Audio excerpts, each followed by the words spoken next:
Nous sommes donc le 25 novembre 1889 et tous les trois, respectivement à vos domiciles, vous êtes devant un miroir en pied en train de regarder comment vous ajustez votre petit nœud papillon, votre costume de gala, votre tenue d'officier, vos chaussures avec les guêtres qui sont là pour se protéger de la boue, bien peignées, bien parfumées pour vous rendre ce soir à une petite soirée organisée par un personnage qui vous a fait l'honneur de vous accueillir ce soir à une réception qu'il organise chez lui. Il s'agit du général Pearsons. Vous arrivez là dans des circonstances un peu particulières. Lyndon et Henry, vous vous connaissez très bien, vous êtes amis déjà depuis quelque temps, et vous avez également comme ami commun une personne qui est un scientifique belle renommée, qui se nomme Alexis Lydon,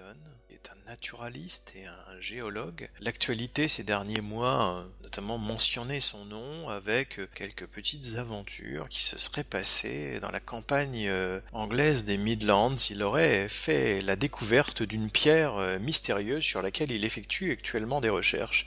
Mais ce qui vous a réuni, ce n'est pas ça, c'est le fait que vous ayez en commun un projet qu'Alexis Lydon nourrit déjà depuis quelques mois.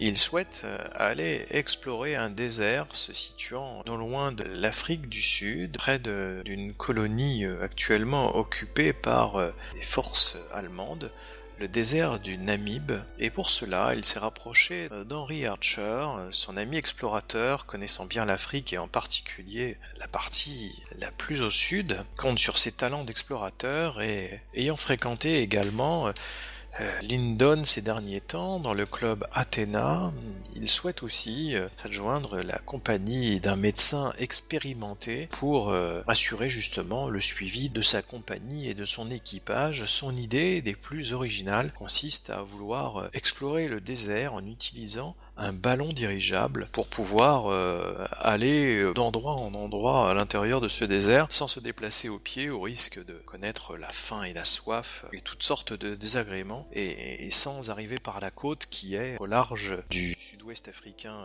allemand, une côte extrêmement dangereuse, tellement dangereuse qu'on l'appelle la côte des squelettes. Et donc il vous a déjà, à l'occasion de réunions au club Athéna, exposé quels étaient son projet. Il a commencé à vous y associer. Henry, tu t'y es forcément montré extrêmement intéressé par ce projet d'expédition. Il a déjà fait l'acquisition d'un ballon dirigeable qu'il t'a montré. Lyndon, tu es un peu, pour l'instant, avec femme et enfants, tu hésites à t'engager sur ce projet qui est un peu nouveau pour toi, mais qui pourrait te rappeler les aventures au grand large que tu avais vécues lorsque tu étais dans la marine. Et ce soir, il vous a proposé tous les deux de vous réunir pour vous emmener chez le général Pearsons, que vous-même vous ne connaissez pas personnellement, mais après avoir réussi à convaincre la Société royale de géographie, il lui manque encore, pour monter ce projet assez onéreux, un soutien un peu plus officiel du gouvernement, et il se murmure que le général Pearsons est une sorte d'intermédiaire qui pourrait intercéder en sa faveur. Il a déjà essayé de l'approcher un certain nombre de fois, mais là, il a obtenu de pouvoir se rendre à cette soirée en votre compagnie à la demande du général qui souhaitait vous rencontrer pour parler de ce projet. Le professeur Lydon était tout excité à cette idée. Il vous a transmis les cartons d'invitation. C'est une réception dans la jet set londonienne avec sans doute quelques personnages de la très haute société, de l'aristocratie britannique, des diplomates et des hauts fonctionnaires, des membres de l'armée de Sa Majesté qui seront là, des officiers bien sûr. Je vais passer à Auguste Breuil. Alors, cher Auguste, pour toi, cette affaire commence dans les salons du club Diogène. Tu as été invité là par une personne que tu as déjà fréquentée dans les loges maçonniques. Ton contact est ton grand maître, qui s'appelle Sir Douglas Morgan, un diplomate de haute volée qui t'a donné rendez-vous au Diogène Club Un club se trouvant près de St. James, où il est demandé aux personnes qui en franchissent le seuil de ne pas parler et de ne pas se parler entre eux, et de rester absolument silencieux. Aussi, tu t'es présenté à ce club, le domestique t'a tendu un papier pour te demander ce que tu voulais, tu as dû griffonner que tu avais rendez-vous avec Sir Douglas Morgan, et il t'a emmené jusqu'au salon des visiteurs en te faisant traverser les salons où les messieurs de la haute société britannique sont chacun assis dans des fauteuils capitonnés, en train de fumer le cigare, de regarder leur journal, sans prêter attention à toi et tous en s'ignorant superbement les uns des autres, sans émettre le moindre son. Tu n'entends que le bruit de tes pas sur la moquette épaisse qui te mène jusqu'au salon des visiteurs, le seul endroit du club où il est autorisé de pouvoir s'exprimer à haute voix. Et là, Sir Douglas Morgan t'attend. On vous a servi un thé à tous les deux. Mon cher Auguste, j'aurai pour vous une mission un peu particulière. Je sais que vous avez montré quelques talents récemment lorsque vous vous êtes rendu dans la ville de... Petersburg. Oui, et... Tout le monde me parle de cette histoire ces derniers temps, effectivement, ça a fait grand bruit. Oui, oui. Bon, tu sens qu'il te dit ça pour faire plutôt des politesses. Hein. Oui. Non, nous avons quelques sujets de préoccupation assez importants pour l'Empire aujourd'hui et pour la reine. J'aurais quelques missions de confiance. Bon, voyez honoré, je suis pour vous. Et pour cela, je vous ai procuré une invitation au bal du général Pearson, ce que vous avez déjà pu côtoyer à l'occasion de cette petite expédition. Par mon entremise, et en lui rappelant que vous aviez été à ses côtés, il n'a pas fallu que je pousse beaucoup pour vous faire inviter. Il y aura là-bas tout le gratin de la diplomatie britannique, puisque il n'est aujourd'hui de secret pour personne, pour ceux qui s'intéressent aux affaires mondaines de Londres, que le général Pearson va prochainement marier son fils, avec une jeune Française qui n'est autre que la fille de l'ambassadeur de France, Monsieur de Frankville. La réception se déroulera à l'hôtel particulier du général Pearson. Il te tend le carton d'invitation. Je vous donne donc rendez-vous là-bas, et lorsque nous serons sur place, je pourrai vous donner quelques détails supplémentaires sur ce que j'attends de vous, mais qui nécessitera quelques discrétions. Je peux compter sur vous, mon cher Auguste ? Comme toujours, écoutez, si en plus dans l'entremise réussit à en tirer un pied, je pourrais effectivement voir. Vous êtes en mission là, bien sûr, vous y êtes officiellement en tant que journaliste, mais vous y êtes avant tout en mission pour notre ordre. Et il ne s'agit pas ici d'ébruiter ce qui devrait rester secret et discret. Je vous rappelle que vous avez fait un vœu de secret sur les affaires internes de notre loge. Tout à fait, ne vous inquiétez pas pour ça. Après, vous savez ma capacité à courir plusieurs liens. De toute façon, le public sera toujours intéressé par une soirée de gala mondaine. Et vous m'éclairerez, je pense, de tout ce qui est pour l'instant. Oui. Un peu... Ce sur quoi je devrais vous entretenir devra rester relativement discret, le plus discret possible. C'est une personne qui est assez impressionnante pour toi, Sir Douglas Morgan, et là tu sens que c'est quelqu'un qui a une certaine autorité naturelle, sans doute beaucoup d'entre-gens dans tous les réseaux londoniens divers et variés, et des appuis sans doute au plus haut niveau de l'État. Quelqu'un qui a sans doute un grand pouvoir, pas tant public que discret, mais néanmoins efficace. De toute façon, je pense s'enrôler un petit peu, mais effectivement, je pense que j'emmène pas tellement large. Je suis un peu dans mes petits souliers, donc je prends le carton d'invitation, et puis poliment, je fais deux courbettes, et puis je m'essuie. Et vous êtes donc tous les trois en partance pour... vous prenez chacun de votre côté une voiture qui vous amène à travers Londres pour vous rendre à l'hôtel particulier du général Pearson. Question. Avec mon passé militaire, est-ce que vraiment le nom de personne ne dit rien ? Si, bien sûr.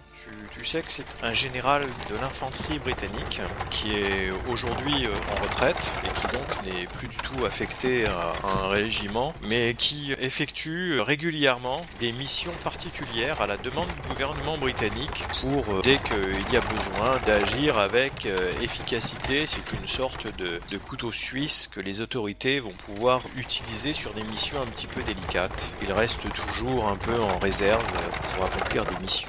L'une des dernières dont vous avez entendu parler et dans lesquelles il était missionné et mentionné dans les journaux, c'est le fait qu'il ait, à la demande du gouvernement, réussi à empêcher la propagation d'une épidémie dans les Midlands de l'Angleterre. Vous traversez donc la ville de Londres. Sipton Hall, la résidence londonienne du général Pearson, se trouve donc dans Kensington, le quartier le plus prestigieux de Westminster. Et vous arrivez à la demeure du général où votre voiture s'arrête. Lyndon, tu descends de la voiture qui t'a amené là. Tu avais loué les services d'un cocher. Henri, de même, arrive et tu marches sur le gravier qui t'amène devant la demeure. Et alors que un certain nombre de personnes arrivent et se marchent sur les allées qui mènent à l'entrée de la belle demeure du général. Le général étant lui-même à l'entrée en train d'accueillir les personnes qui se présentent les uns après les autres en les saluant chaleureusement. Bien sûr, Lyndon, tu aperçois Henri un petit peu à l'écart, en train de chercher du regard s'il voyait le professeur Lyndon. Dans l'ordre, je vais d'abord saluer notre hôte, donc je me dirige vers le général. Je le salue de façon militaire. Bien sûr, il te rend de ton salut, comme c'est de coutume. Tu vois qu'il ne sait plus trop à qui il a affaire, mais il est poli, et il y a à côté de lui des personnes qui sont là pour prendre vos vêtements, un personnel de maison assez abondant. Il est accompagné de son épouse, Miss Linda Pearson. Dans l'ordre, je salue madame et ensuite je salue monsieur. Comme l'étiquette le veut. Mais ravi, enchanté, cher ami. Et vous entendez derrière vous la voix du professeur Lyndon. Ah, mais Archer, Eddington, vous auriez dû m'attendre. Justement, Henry restait en arrière et souhaitait surtout attendre le professeur. Ah, mais je ne m'en sortirai jamais sans vous, professeur. Entrons, regardez, ces gens sont tous sur leur 31, si ce n'est pas merveilleux. Général Pearson, vous voyez, ravi de pouvoir assister à votre fête. Je crois que ce soir, c'est un bel événement que... Oh, mais je sais que je suis indiscret. Mais non, vous avez raison, lui répond le général. C'est une très belle soirée qui s'annonce. Je salue le professeur qui vient d'arriver, comme il se doit. Et je tends chaleureusement la main à mon ami Henri. Lyndon, comment vas-tu depuis le temps?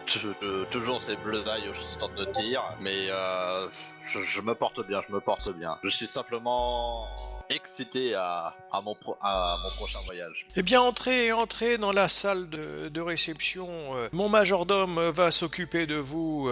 Voyons, Finlay, allez, approchez. Occupez-vous bien du professeur Lyndon et de ses amis. Entrez, vous voyez qu'il y a autour de vous un certain nombre de personnes qui se pressent vers l'entrée. Et déjà, un grand nombre de personnes sont déjà entrées à l'intérieur, alors qu'une musique de chambre est jouée par un petit orchestre qui se trouve là. À l'intérieur, il y a d'autres musiciens qui s'apprêtent à pouvoir jouer sous une forme plus conséquente. Un peu plus tard, il y a là un certain nombre d'aristocrates, des lords qui sont présents, certains avec leurs épouses, et bon nombre d'officiers avec l'arme au côté, en tenue d'apparat, se tenant fièrement dans la salle de réception, se saluant les uns et les autres, ayant quelques propos convenus, échangeant sur l'air du temps, les toilettes des dames tout aussi raffinées les unes que les autres. Donc au majordome, je transmets ma veste, je garde mon costume de gala, avec mon épée, pour ceux qui le remarqueront, du côté droit, puisque mon personnage est gaucher. J'essaye de scruter, voir si je connais d'autres personnes présentes.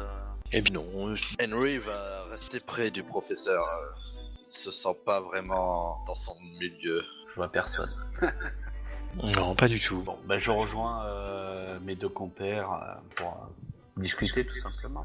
Les personnes que vous avez pour l'instant identifiées, bien sûr, c'est le général Pearson avec sa femme Miss Linda Pearson qui se trouve à ses côtés pour l'instant accueillir les personnes qui continuent d'arriver en grand nombre, mais également son majordome, Finlay, qui s'est occupé de vos manteaux et de vos affaires personnelles. Vous voyez qu'il y a un certain nombre d'autres domestiques, masculins et féminins, qui sont là. Vous pouvez supposer que les services ont été loués pour avoir un service des plus conséquents à l'occasion de cette réception qui accueille beaucoup de beau monde. Ce que vous pouvez entendre autour de vous, c'est que tout le monde ne parle pas anglais, mais qu'il y a également quelques pointes d'accent étrangers. Vous reconnaissez un peu des personnes qui parlent français à certains endroits, et à d'autres endroits des personnes qui parlent allemand ou d'autres langues que vous n'avez pas forcément identifiées. Et parmi les uniformes qui sont là, Lyndon, et Henry aussi, puisque tu as aussi l'expérience au cours de tes voyages, vous voyez bien qu'il y a un certain nombre d'uniformes étrangers qui ne sont pas ceux de l'armée britannique ou des costumes d'apparat britannique. Il ne vous échappe pas également qu'il y a quelques officiels japonais qui semblent également se faufiler parmi la foule. Bon, mon cher Lyndon,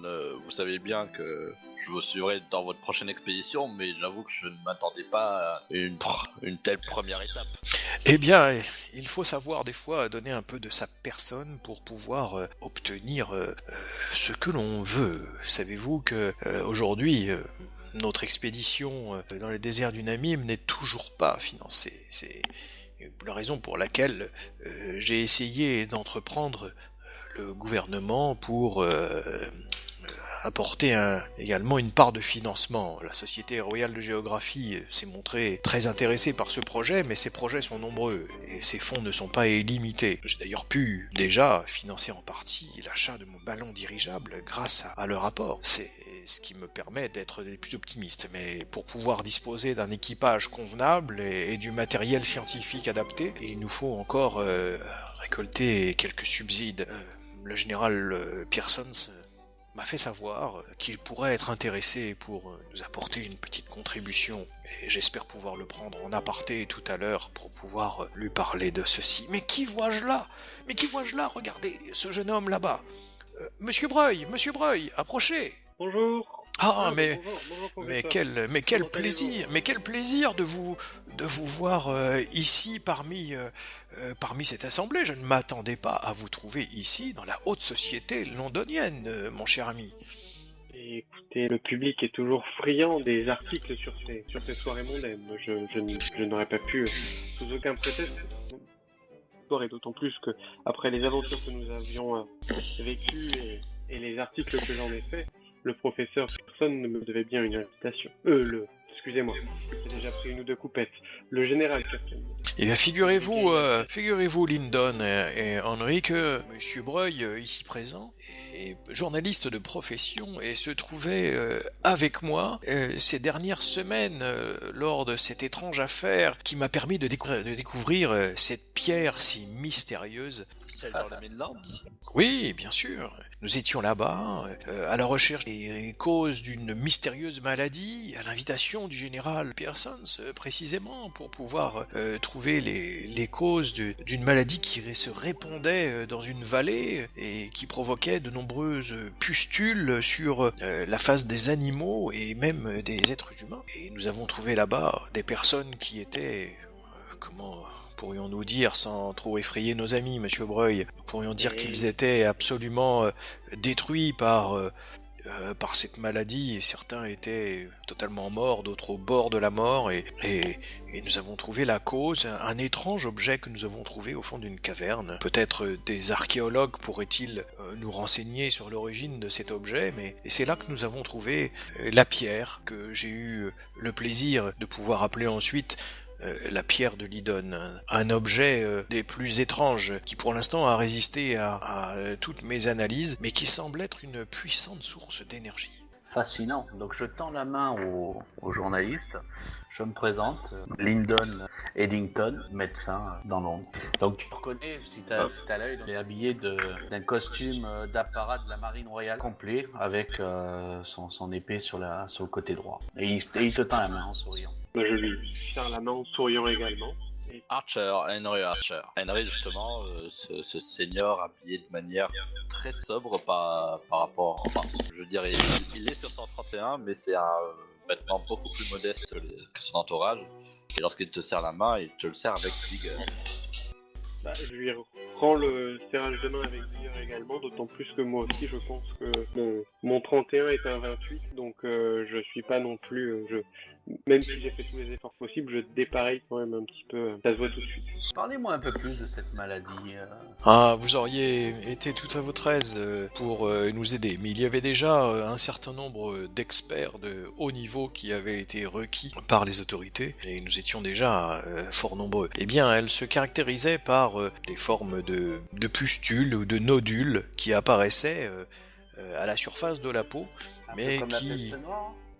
Eh bien, c'est plutôt une forme de lèpre qui semblait correspondre à ce que nous avons observé, mais en fait ce n'était pas la lèpre, et plutôt une forme de réaction de l'organisme à une sorte d'empoisonnement, une forme cancéreuse, pourrait-on dire, fulgurante pour certains d'entre eux, puisqu'il semblerait que certaines des personnes qui ont été exposées les plus directement aux effluents de cette étrange matière liquide noire qui s'est écoulée un peu partout, ont succombé dans les heures ou dans les jours immédiats après que ça ait commencé à se répandre dans la vallée, et ensuite la faune, la flore, les animaux sauvages, les animaux domestiques, les hommes des alentours, les hommes et les femmes des alentours ont commencé à avoir eux aussi certains de ces symptômes, et des nodules qui sont apparus un peu partout, sur leurs membres, sur leur visage, dans leur cou, sur les plantes également. C'était absolument répugnant, et notamment lorsque nous avons trouvé ce nourrisson. Ah, je n'ose plus y penser, j'en ai des frissons dans le dos. Changeons de sujet. J'appelle un serveur avec... Eh bien, des serveurs passent régulièrement à côté de vous, avec des coupes de champagne, et quelques petits fours. Vous avez raison, nous ne sommes pas ici pour nous remémorer ces mauvais souvenirs. Trinquons à notre prochaine expédition, cher ami. Auguste, j'ai pas eu l'occasion, la dernière fois, d'évoquer devant vous ce projet que j'ai de pouvoir me rendre en Afrique, traverser le désert du Namib avec un ballon dirigeable. J'aurai l'occasion de vous en parler un peu. Ma présence ici, ce soir, est un peu guidée par cette ambition. Tout à fait. Maintenant que vous le dites, je n'ai effectivement pas mentionné, mais votre arrivée dans cet énorme ballon avait fait une sensation des plus fracassantes lors de votre arrivée. Je m'en souviens comme si c'était hier. J'avoue que c'était pour le coup l'une des choses les moins... Eh oui, et mon ami le professeur Blake est également lui aussi passionné par les engins volants, et il a eu le loisir de pouvoir manœuvrer également ce nouveau ballon. J'étais excité comme un enfant. Regardez là-bas, juste à côté du majordome Finlay se trouve un jeune homme en uniforme de la Navy, et il vous pointe un jeune homme qui porte fièrement son uniforme. Tu peux estimer, Lyndon, qu'il s'agit quelqu'un qui porte les atours de capitaine en second d'un bâtiment de la Navy britannique. Lyndon, je vous en prie, vous savez que j'aime être direct et la franchise. Qu'est-ce que vous attendez de nous pour pouvoir discuter en apporter avec le général? Eh bien, que nous préparions le terrain? Il faut... Pour l'instant, je ne sais pas trop à quoi m'attendre.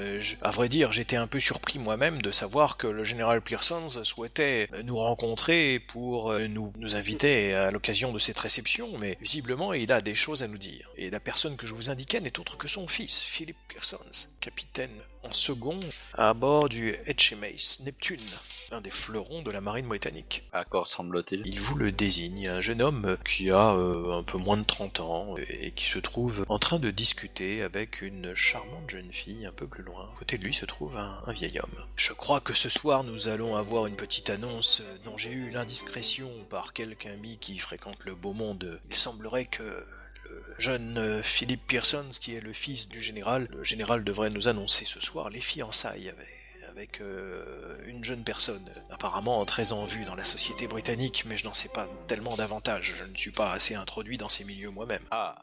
Moi de mon côté je relance juste quand même pour ça, mais alors vous dites que c'est le fils du général Pearsons qui doit se marier? Je crois qu'il s'agit uniquement de fiançailles pour le moment. Sans doute avec la jeune personne avec qui il est en train actuellement de discuter si galamment, et j'imagine que la personne à côté de cette jeune personne doit être son père.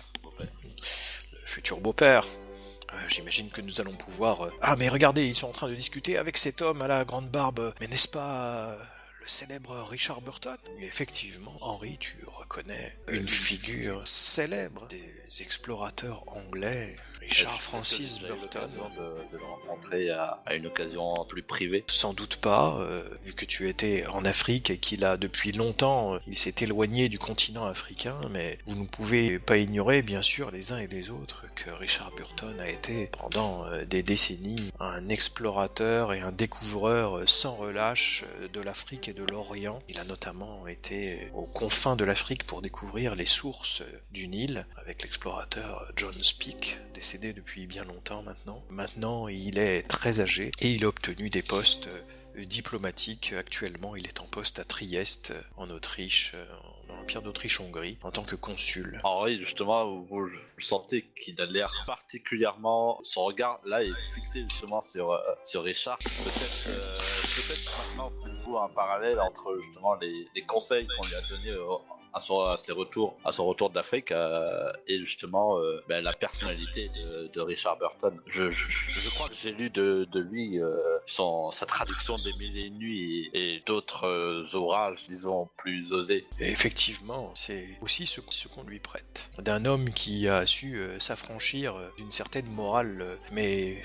Aujourd'hui, on lui prête un fort mauvais caractère. Vous voyez que certaines personnes s'approchent de lui, discutent un peu avec lui. Lui, il ne peut pas rester debout, donc il est assis dans un fauteuil, il tient une canne. Et vous voyez qu'il a l'air plutôt d'être en train de râler, de protester. Les gens viennent le saluer un peu poliment, ont des sourires gênés et s'éloignent assez rapidement après avoir trinqué avec lui. Donc personne ne séjourne vraiment très longtemps à ses côtés. Et il regarde à droite à gauche avec un œil un peu mauvais. Je propose que nous allions nous présenter auprès du fils de notre hôte.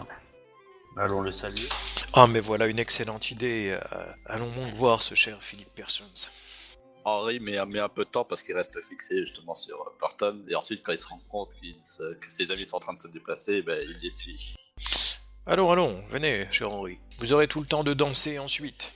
Vous pourrez inviter votre ami Burton à danser la valse, si cela vous chante. Il n'a pas l'air très enclin à cela. Eh bien, cher Philip Pearsons, nous sommes honorés d'être accueillis ici au domicile de votre père, et permettez-moi de me présenter. Alexius Lydon, naturaliste et géologue. Vous avez peut-être entendu parler de moi ces derniers temps avec la découverte de la pierre de Lydon. Pearsons est un peu surpris de cette entrée en matière. Il lui fait « Oui, bien sûr », mais vous comprenez qu'il n'en est rien. Et permettez-moi de vous présenter les amis qui m'accompagnent ici. Monsieur Lyndon Eddington, médecin et ici même.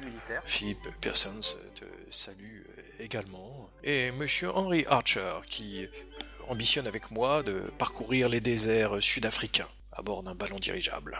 Et ici même Monsieur Breuil, journaliste. Bonjour monsieur. Journaliste. De mon état. Bien, permettez-moi de vous présenter également les personnes qui m'accompagnent. Voici Marguerite de Frankville, qui est à mes côtés. Je n'en dis pas plus.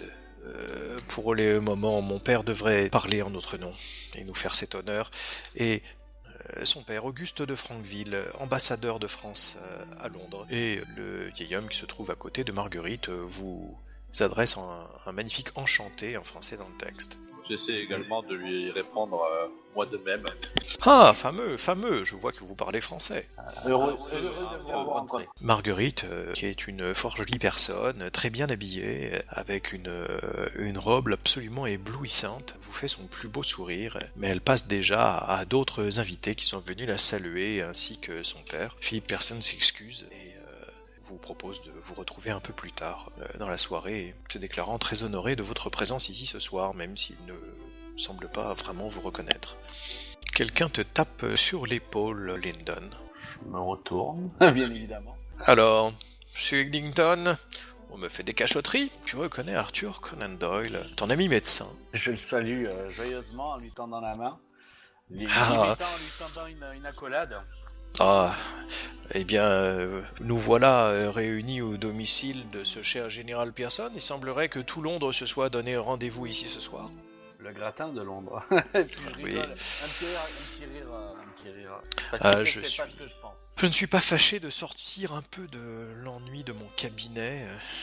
Je crois que je n'ai encore aujourd'hui pas vu un seul client. Les patients n'ont pas l'air de se bousculer pour venir me voir. Je comprends. Je suis dans la même situation. Enfin, ceci me laisse un peu de temps pour écrire, au moins. Et pour moi de m'occuper de mon gamin. Ah, heureuse décision, cher Lyndon. Moi aussi, ma jeune fille m'occupe un peu. C'est un vrai plaisir d'être père, n'est-ce pas? Ça dépend des nuits. Je rigole. Laissez-moi présenter les personnes qui m'accompagnent. Donc je fais une présentation du professeur. Mm. de Ah, Henry mais Archer. je suis très enchanté de vous rencontrer, monsieur Doyle. Je crois que j'ai lu l'un de vos romans historiques, c'est bien cela? Oui, oui, il répond, il est enchanté, ravi de voir que quelqu'un ait lu l'un de ces obscurs romans que personne ne connaît. Que personne ne connaît pour le moment, vous inquiétez pas, je suis sûr que Confureur.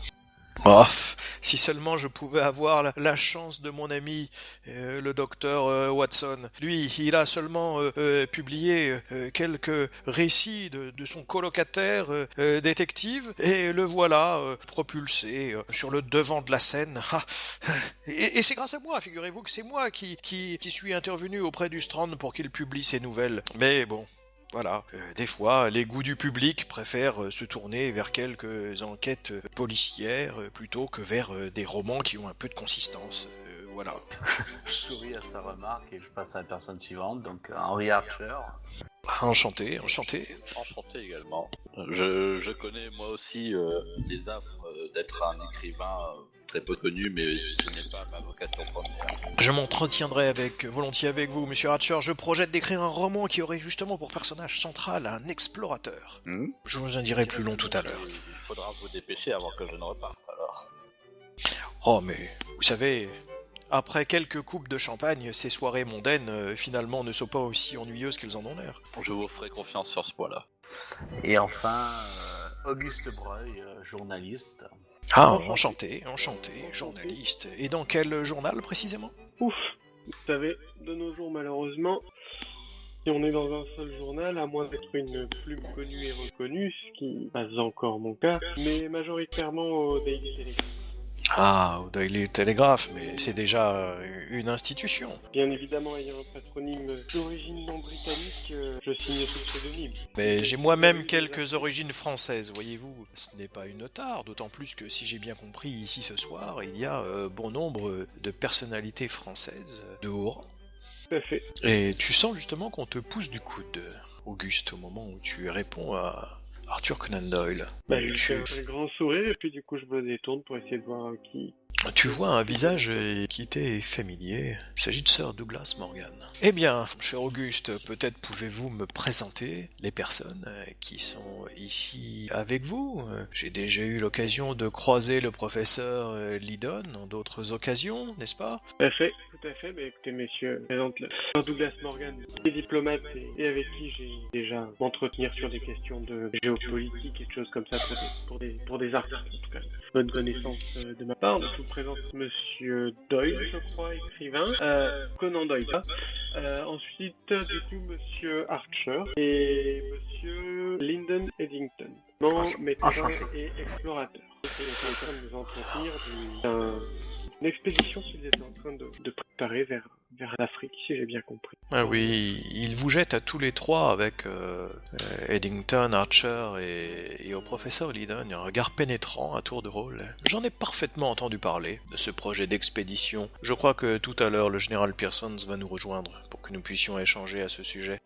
Eh bien, monsieur Morgan, vous... je crois que vous m'aviez dit que vous souhaitiez... Ah mais oui, vous êtes ici au milieu de la haute société londonienne, mais je ne perdrai pas mon temps ici à vous présenter tout le gratin de notre aristocratie et de nos officiers, mais vous avez sous les yeux quelques-uns des plus beaux spécimens de la diplomatie européenne et même internationale qui sont venus à cette soirée pour assister aux fiançailles de la jeune fille de Monsieur Auguste de Frankville, l'ambassadeur de France, qui devrait se fiancer avec Philip Pearsons, le fils unique du général. Voyez-vous, il y a dans cette salle un certain nombre de ces personnes. Voulez-vous que je vous les présente? Bon. Oh.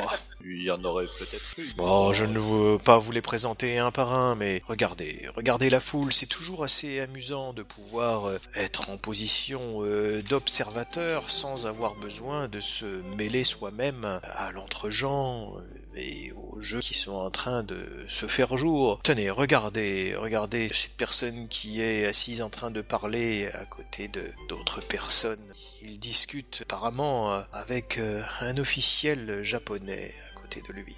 Il s'agit de Monsieur Fitzwilliams, c'est l'ambassadeur des États-Unis. Et la personne avec qui il discute est le vicomte Takamori. Il est à la tête d'une mission japonaise qui travaille actuellement en Grande-Bretagne pour s'enrichir de nos connaissances scientifiques et militaires. Le Japon étant actuellement en train de procéder à une véritable mutation. Il s'ouvre sur l'Occident, cherche à imiter nos institutions, à s'ouvrir sur notre culture et également sur nos sciences.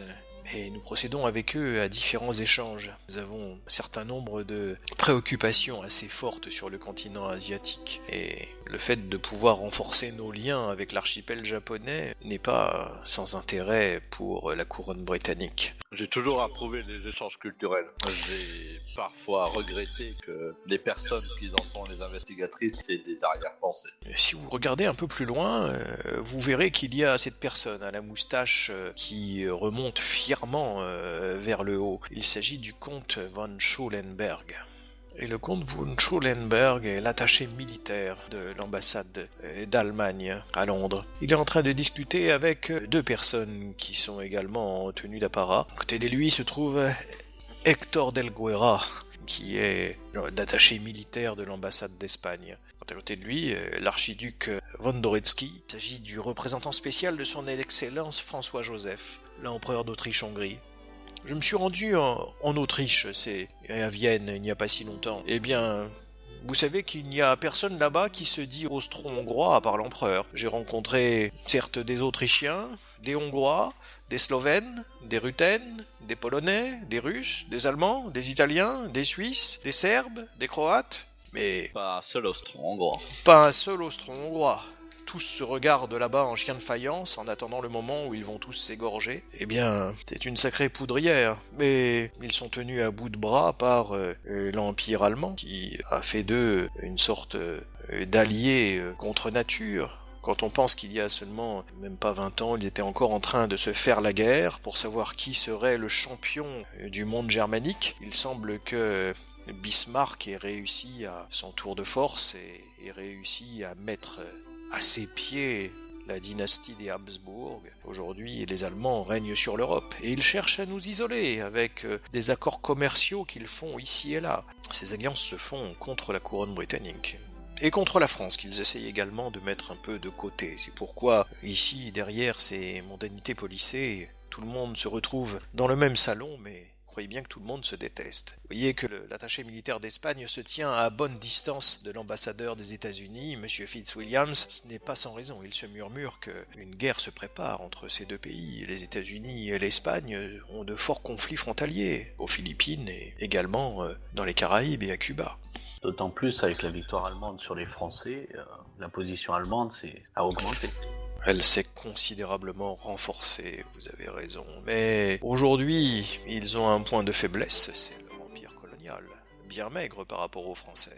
Et naturellement, par rapport à la couronne britannique, qui a l'empire colonial le plus étendu et le plus puissant du monde. Le soleil ne s'y couche pas, comme on dit. Il s'y couche jamais, vous avez raison.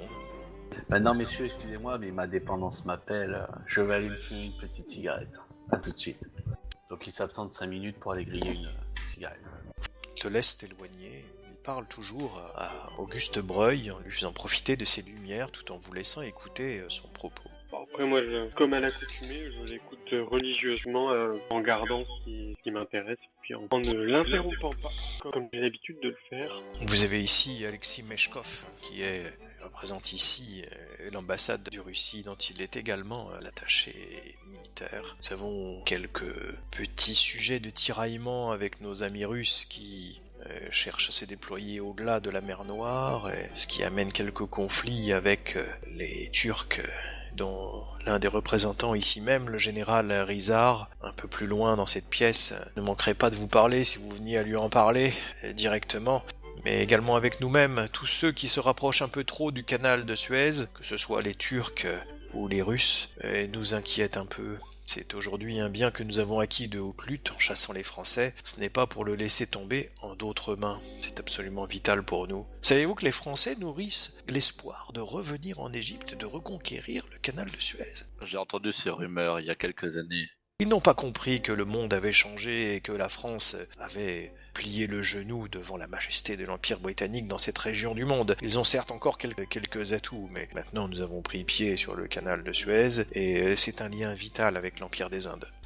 Il serait fort sage pour nous de laisser Français et Allemands s'épuiser mutuellement dans leur rivalité. Vous savez que les Italiens sont en passe de nouer un accord secret avec les Allemands et avec les Autrichiens qu'ils détestent.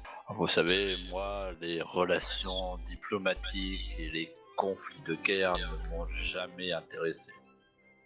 Eh bien, c'est un tort, car aussi bien les tissus que vous portez sur vous que ici, le luxe de cette soirée et la richesse de notre empire peuvent ici se porter si bien parce que nos canons et notre diplomatie défendent et portent haut les valeurs de la reine. Je suis touché. Tout à fait, mais Nous allons.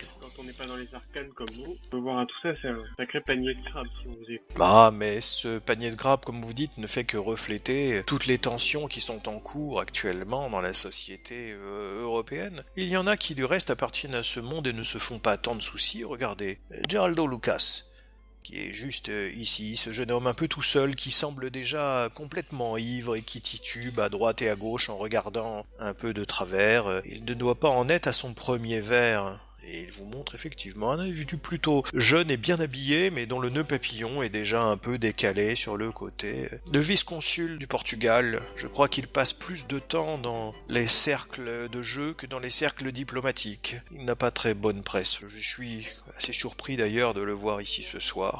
Mais bon, vous voyez, il a une prestance qui laisse à désirer.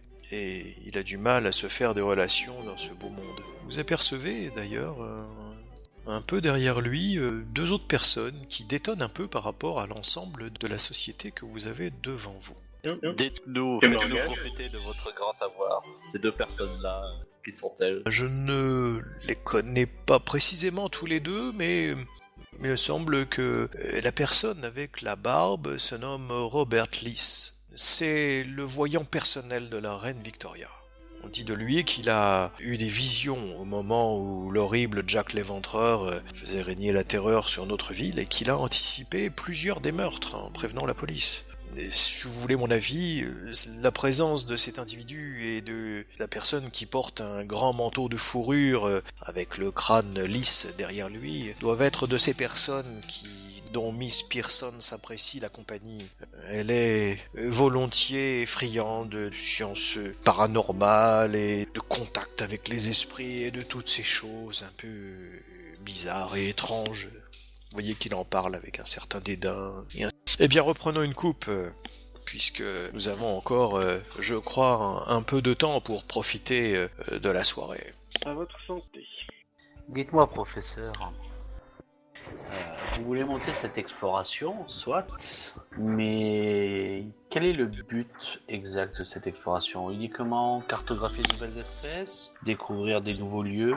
Dites-moi plus. Eh bien, il semblerait qu'il y ait quelques réserves minérales dans ce désert qui pourraient être extrêmement intéressantes. Par ailleurs, nous en connaissons très mal la faune et la flore, et partir à la recherche de la connaissance pourrait être pour la Société royale de géographie un atout supplémentaire. Aujourd'hui, il faut reponcer les frontières que nous avons. Toutes les zones commencent à être explorées les unes après les autres et les grands déserts et les grandes forêts vierges restent les seuls lieux qui nous restent encore inaccessibles. Je vous confirme, malgré tous mes voyages en Afrique, je n'ai jamais approché ce désert. Et oui, l'Afrique est bien grande, Bien mais plus grande que sur les cartes. Parlez-moi un peu de ce désert, Henri. Justement, comme je vous le disais, ce n'est pas l'une des régions que j'ai eu l'occasion Ce de que vous en savez, ce que vous connaissez dessus. C'est un désert justement qui s'étend sur la côte atlantique, un peu plus au nord de la colonie de l'Afrique du Sud. C'est un désert à la fois composé de terrains arides et de sable. Il est traversé par de très très rares rivières, mais en fait c'est beaucoup plus l'océan qui permet à la rare végétation et aux animaux d'y survivre. Tout à fait, un milieu des plus hostiles. Les pluies sont très rares et régulières et il est fait étonnamment frais. Par contre, justement, je voulais vous en parler, professeur, mais je me suis un petit peu renseigné sur des personnes qui avaient pu revenir de ce désert. Et il semblerait effectivement que la faune et la flore locale soient excessivement locales et qu'on ne trouve nulle part ailleurs. C'est tout l'intérêt de cette expédition. J'ai notamment entendu parler d'une plante qui s'appelle la Velvichia, je ne me rappelle plus du nom exact, mais je veux dire, il y a des écrits qui m'en retournent où on dirait une plante qui se déplace sur le désert. Ah, pour l'instant, mon intérêt se porte davantage sur les roches. Il semblerait qu'il y ait là-bas un certain nombre de pierres et d'éléments métalliques qui mériteraient d'être examinés avec le plus grand intérêt. En tout cas, je suis excessivement impatient de pouvoir explorer cette région avec vous. Eh bien, fort volontiers, cher ami. Je pense que si nous arrivons à convaincre le général Pearson de financer notre expédition, nous pourrons sans doute partir ensemble dans les mois qui viennent, je n'en doute pas. Vous entendez ça, monsieur Doyle? Vous avez quelques mois. Ah, j'entends bien, mais je dois pour l'instant terminer un récit historique qui se déroule à l'époque de notre grande reine Élisabeth Ier. Je reviendrai vers vous à votre retour pour ce projet de roman qui concerne un explorateur dont pour l'instant je n'ai qu'une vague idée. Mais je l'imagine avoir quelques aventures un peu fantastiques avec où il retrouverait des animaux d'un autre âge ou des choses de ce genre-là, voyez-vous. Oula, mais vous savez, ce que l'on trouve en Afrique profonde est parfois plus étonnant que le fantastique. Ah, mais justement, c'est aussi l'occasion de pouvoir laisser aller librement son imagination. Aujourd'hui, il y a toutes sortes de scientifiques que l'on appelle paléontologues qui découvrent un peu partout des vestiges du passé, des fossiles qui nous montrent que des créatures qui dépassent l'entendement ont pu exister sur notre planète. Maintenant, nous savons depuis Darwin que notre histoire est bien plus compliquée que ce que nous avions imaginé. Et je ne veux pas vous froisser si vous êtes des croyants, bien sûr.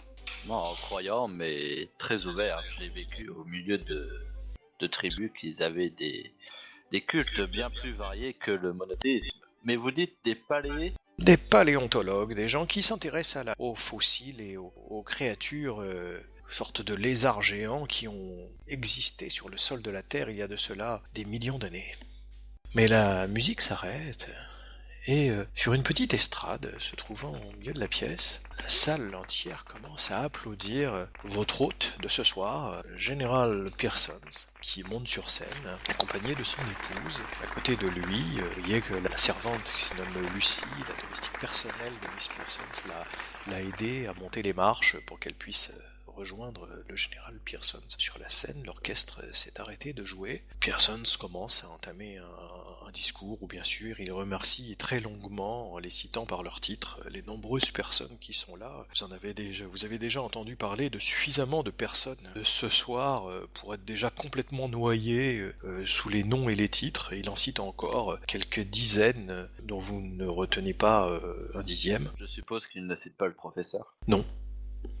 Qui semble attendre, d'ailleurs à vos côtés, et un peu tendu comme un arc qu'on mentionne son nom à la tribune, mais ça ne vient pas. Et par contre, il cite un certain nombre d'aristocrates, d'officiers, de diplomates, d'ailleurs parmi ceux que Sir Douglas Morgan a mentionné devant vous, il les cite presque tous pour les remercier de leur présence. Et bien sûr, je ne peux manquer de terminer pour saluer ici la présence de mon cher ami l'ambassadeur Auguste de Francville, qui me fait l'immense plaisir d'être ici ce soir, pas seulement en tant que diplomate et distingué, et d'un homme que tout Londres sait apprécié pour ses qualités personnelles, mais aussi parce qu'il me fait l'immense honneur de bien vouloir accorder la main de sa fille pour des fiançailles à mon jeune fils dont je suis si fier, Philippe, qui vient d'obtenir son grade de capitaine en second à bord du HMS Neptune, qui devrait appareiller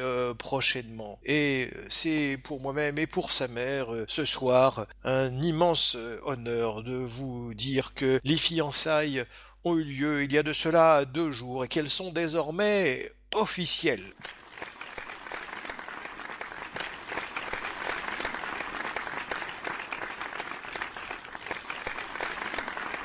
Je vous remercie. Auguste, venez à mes côtés, le charmant ambassadeur de France, Auguste de Francville, monte à côté du général Pearson, le salue, et commence à prendre la parole à son tour, et à son tour, il salue toutes les personnes qui se trouvent là, citant encore plusieurs dizaines de personnes pour les remercier à son tour. Le professeur Lydon tend l'oreille, attendant qu'on mentionne son nom, mais cela ne vient toujours pas. Il fait ensuite une rapide intervention, prend la main de sa jeune fille Marguerite, et chère Marguerite, tu me vois ravi de trouver une si belle compagnie en étant aux côtés du jeune capitaine Pearson, qui je suis sûr sera demain l'un des grands officiers de la marine britannique. Il prend sa main et il la pose délicatement sur le dessus de la main du capitaine Pearson, qui s'apprête à partir pour lancer une valse alors que l'orchestre s'apprête à jouer. Et lançant le bal, les 2 jeunes fiancés entraînent à leur suite un certain nombre de diplomates et d'officiers, de lords britanniques qui se trouvent là. Le général Pearson également danse avec son épouse et la salle de bal commence à être emportée par la musique et par les mouvements de danse. Lydon, vous n'assisterez pas, je ne danserai point ce soir. Richard Burton est toujours dans son coin, en train de maugréer, levant sa canne, en train de râler. Moi, je vais m'en servir pour m'éloigner un peu de la piste de danse et puis... Bon, eh bien, maintenant, il va falloir tâcher de remonter votre réputation, professeur. Lydon, des idées ? Il y a également un certain nombre, même s'ils ne sont pas présents, ils ne vous ont pas été présentés directement, il y a un certain nombre également de représentantes de la gente féminine qui sont là et qui ne demandent qu'à être invitées pour aller danser ce soir. Alors pour répondre, non, je n'ai aucune idée pour le moment, je suis comme vous, admiratif de ce qui se passe. Nous verrons bien entendu, nous improviserons. Laissons notre hôte gérer la soirée comme il l'entend. Une fois que nous pourrons le prendre à part, nous discuterons avec lui.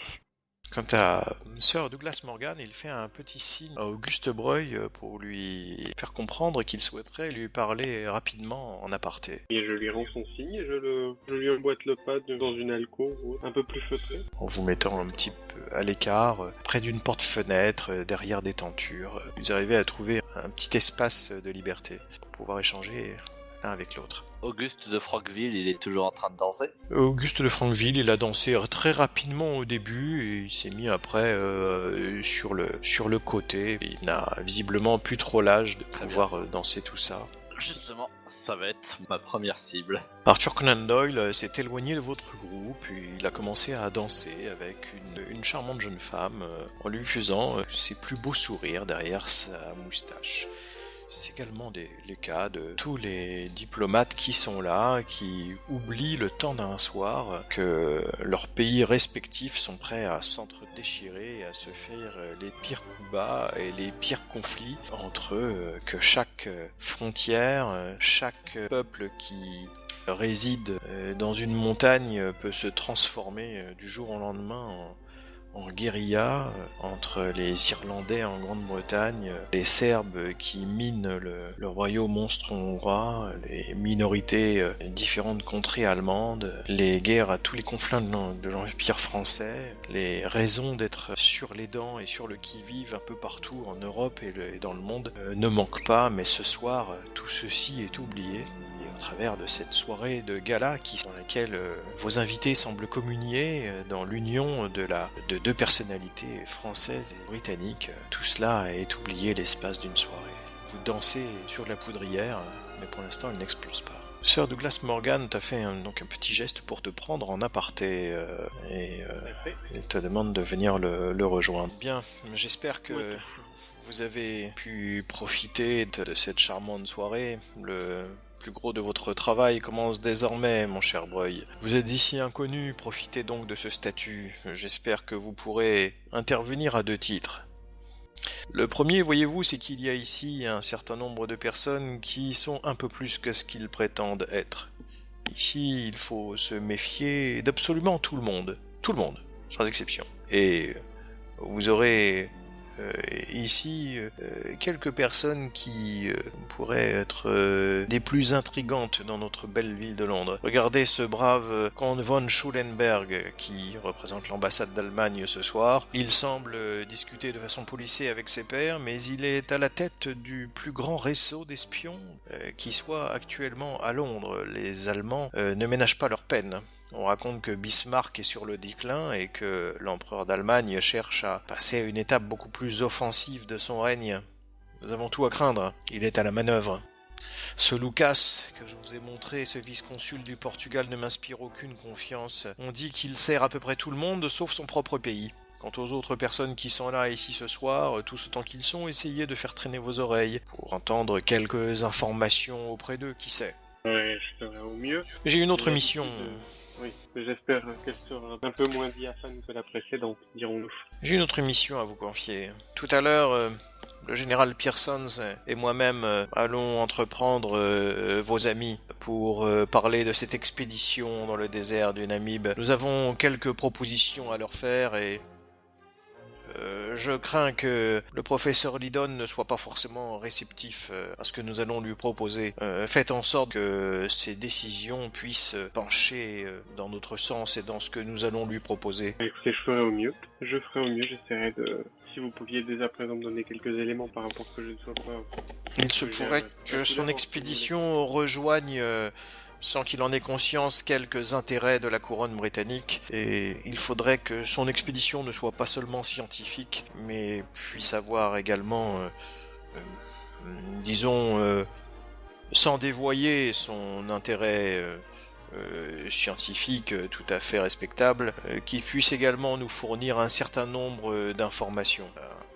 Et de ce fait-là, pourquoi, excusez-moi, question de novice si j'ose dire, mais est-ce que vous ne faites pas en sorte qu'un élément intègre et puisse vous donner les informations dont vous avez besoin plutôt que de lui en faire part, ce genre de choses auxquelles il n'est pas réceptif. Mais cette expédition sera d'autant plus insoupçonnable qu'elle sera surtout composée de scientifiques. Maintenant, évidemment, nous aurons à cœur de pouvoir renforcer l'expédition avec quelques personnes qui pourraient être à même de prendre toutes les informations nécessaires. Ce ballon dirigeable pourrait être une arme puissante pour survoler les colonies allemandes. Le jeu se dévoile enfin. Bien écoutez. Nous allons exposer cela sans détour tout à l'heure au professeur Lydon, mais je crains qu'il ne soit pas très réceptif à notre demande. Nous avons quelques cordes à notre arc, il est assez sensible à l'honneur et aux honneurs et à la flatterie, mais il a également sa fierté de scientifique, et cela pourrait ne pas suffire. Si vous en avez... Il était quelque peu aux abois de ne pas avoir été cité par personne et que, faire en sorte que son expédition se fasse sera déjà un argument massu. Oui, mais cette expédition pour nous n'a absolument aucun intérêt, si ce n'est celui de nous apporter des renseignements de première importance. Donc... agissez discrètement pour faire évoluer les choses en notre sens et n'oubliez pas d'ouvrir tout grand vos oreilles auprès des personnes qui se trouvent dans cette assemblée. Eh bien, écoutez, je Je ferai de mon mieux. Je tâcherai de pas vous décevoir une fois de plus. Et il prend la tangente et va sur le côté, et tu vois qu'il commence à saluer avec beaucoup d'élégance des personnes qui se trouvent un peu plus loin et qui appartiennent à la haute aristocratie britannique. Bah, je vais dans un premier temps trouver les autres, et puis après, on verra pour la suite de la soirée de goupille. J'avoue que je suis effectivement pas particulièrement emballé par ce truc. Pour les besoins de la cause, du coup, suite à cette entrevue, je vais tranquillement prendre une coupette et puis par l'entremise aller chercher un petit four au buffet derrière, etc. commencer à... Tu vois déjà que Lyndon Ellington s'est mis à danser le quadrille avec une jeune personne très distinguée.